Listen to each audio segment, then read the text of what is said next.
US-backed Iraqi forces are advancing on Islamic State positions in the city of Tal Afar. It's one of the last remaining ISIL strongholds in the country. The fighting has forced thousands of civilians to flee.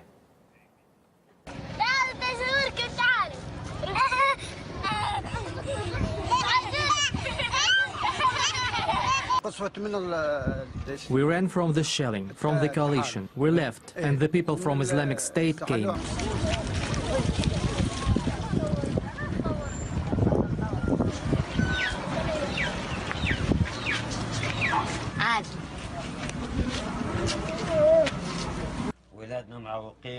Our children are sick. We are stranded here without aid.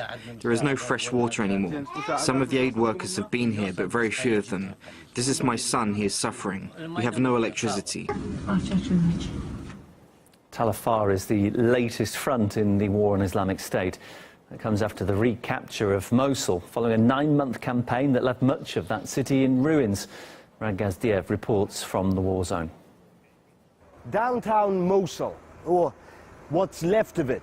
An hour's drive west of here is Tal Afar, the new ground zero in Iraq. And there, a huge Iraqi army backed by US-led coalition air power is facing off against ISIS, which has been entrenched there for 3 long years. And both sides are throwing everything they've got at each other.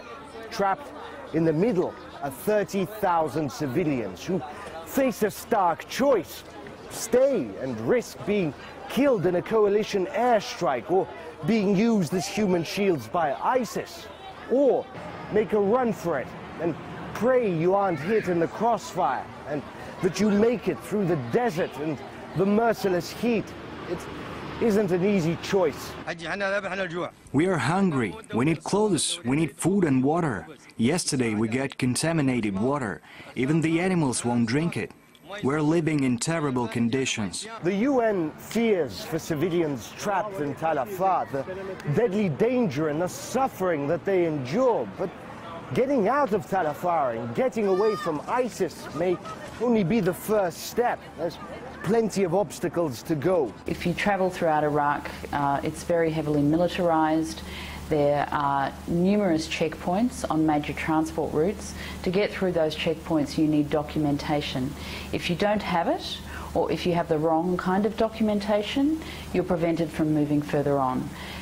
The people who fled Tal Afar, we understand, have been prevented from going into East Mosul and settling there, and also coming into the Kurdistan region in Erbil and other places in Kurdistan where there are displacement camps. On top of all of that, there's a sense of paranoia here. Imagine you're a soldier manning a checkpoint and you see 100 people approaching you. How are you going to tell the real refugees from ISIS infiltrators or indeed suicide bombers who are just trying to get close to blow their vests? So the security precautions are absolutely necessary, but they don't make the lives of refugees any easier. The operation to liberate Tal Afar has only just begun, but we can hope it doesn't end like this, like Mosul, a city in ruins, thousands dead, more missing and buried under the rubble, and with nobody to hold accountable. Well, the operations to liberate Tal Afar and Mosul bear striking similarities. Both of the cities were key ISIL strongholds besieged by US-backed forces. Just like Tal Afar, thousands of civilians were trapped inside Mosul under a barrage of bombs. Many of those who tried to flee were caught in the crossfire. And those who remained in the ruins were left without food or other basic supplies. A spokesperson for the Red Cross believes that Tal Afar could face the same fate as Mosul.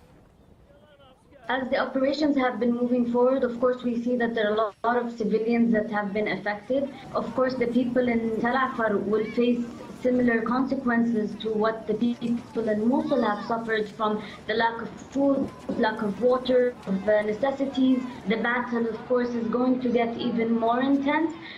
The people who are fleeing, they already took a risk to flee. Many of them as well fled at night while being shot at.